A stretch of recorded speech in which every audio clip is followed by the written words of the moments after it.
Hi, hello friends, welcome back to the Prime Content YouTube channel.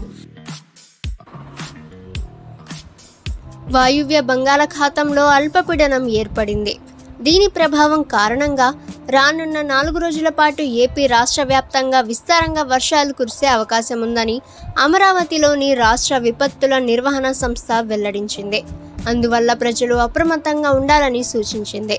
వాయువ్య బంగాళాఖాతం దానిని ఆనుకొని ఉన్న ఒరిస్సా, వెస్ట్ బెంగాల్ తీర ప్రాంతాల్లో గురువారం జూన్ 26వ తేదీన అల్పపీడనం ఏర్పడినట్టు ఏపీఎస్డీఏఎంఏ తెలియజేసింది. శ్రీకాకుళం, విజయనగరం, పార్వతీపురం మన్యం, అల్లూరి సీతారామరాజు, విశాఖపట్నం, అనకాపల్లి, కాకినాడ, కోనసీమ, తూర్పుగోదావరి, పశ్చిమ గోదావరి, ఏలూరు, కృష్ణా, ఎన్టీఆర్, గుంటూరు, బాపట్ల, పల్నాడు, ప్రకాశం, నెల్లూరు, కర్నూలు, నంద్యాల, అనంతపురం, శ్రీ సత్యసాయి, వైఎస్ఆర్ కడప, అన్నమయ్య, చిత్తూరు, తిరుపతి జిల్లాల్లో అక్కడక్కడ తేలికపాటి నుంచి మోస్తరు వర్షాలు కురిసే అవకాశం ఉందని వాతావరణ శాఖ అధికారులు తెలిపారు. ఈ అల్పపీడన ప్రభావం సుమారు 4 రోజుల పాటు ఉంటుందని, ఈ సమయంలో చెదురుముదురుగా పిడుగులతో కూడిన భారీ వర్షాలు కూడా కురవవచ్చని ఏపీఎస్డీఎంఏ హెచ్చరించింది.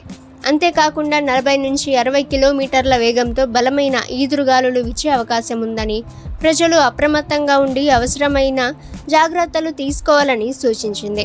లోతట్టు ప్రాంతాల ప్రజలు అప్రమత్తంగా ఉండాలని, జాగ్రత్తగా ఉండాలని, రైతులు వ్యవసాయ పనుల విషయంలో అప్రమత్తత వహించాలని అధికారులు కోరారు. అలాగే తెలంగాణ విషయానికొస్తే రానున్న 3 రోజుల పాటు తెలంగాణలో భారీ వర్షాలు కురుస్తాయని తెలిపింది. ఉపరితల ఆవర్తన ప్రభావం కారణంగా వాయువ్య బంగాళాఖాతంలో అల్పపీడనం ఏర్పడిందని వివరించింది. ఇక దీని ప్రభావంతో తెలంగాణలోని అనేక ప్రాంతాల్లో భారీ వర్షాలు నమోదయ్యే అవకాశాలు ఉన్నాయి. అంతేకాక గంటకు 30 నుంచి 40 కిలోమీటర్ల వేగంతో ఈదురుగాలులు వీచే ప్రమాదం ఉందని అంచనా వేసింది వాతావరణ శాఖ.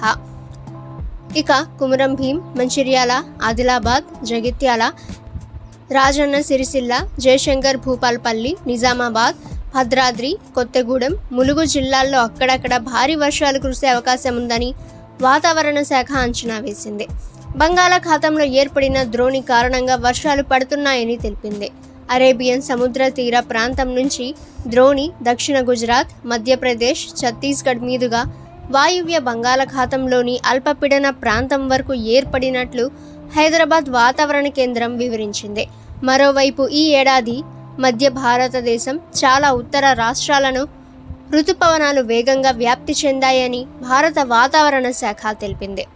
ఇక దీని ప్రభావంతో రానున్న 3-4 రోజుల్లో మిగిలిన ప్రాంతాలకు చేరుకోవడానికి పరిస్థితులు అనుకూలంగా ఉన్నాయని ఐఎండీ వివరించింది. ఓకే ఫ్రెండ్స్, ఈ రోజుకి సంబంధించిన లేటెస్ట్ వెదర్ రిపోర్ట్ అయితే ఇది. ఇక ప్రతిరోజు మీరు లేటెస్ట్ వెదర్ రిపోర్ట్ తెలుసుకోవాలి అనుకుంటే ద ప్రైమ్ కంటెంట్ యూట్యూబ్ ఛానల్ని సబ్స్క్రైబ్ చేసుకోండి. అలాగే ఫ్రెండ్స్, వీడియో నచ్చితే వీడియోని లైక్ చేయండి. ఈ సమాచారాన్ని మీ ఫ్రెండ్స్ అండ్ ఫ్యామిలీకి షేర్ చేయండి. ఇక నెక్స్ట్ వీడియోలో కలుసుకుందాము.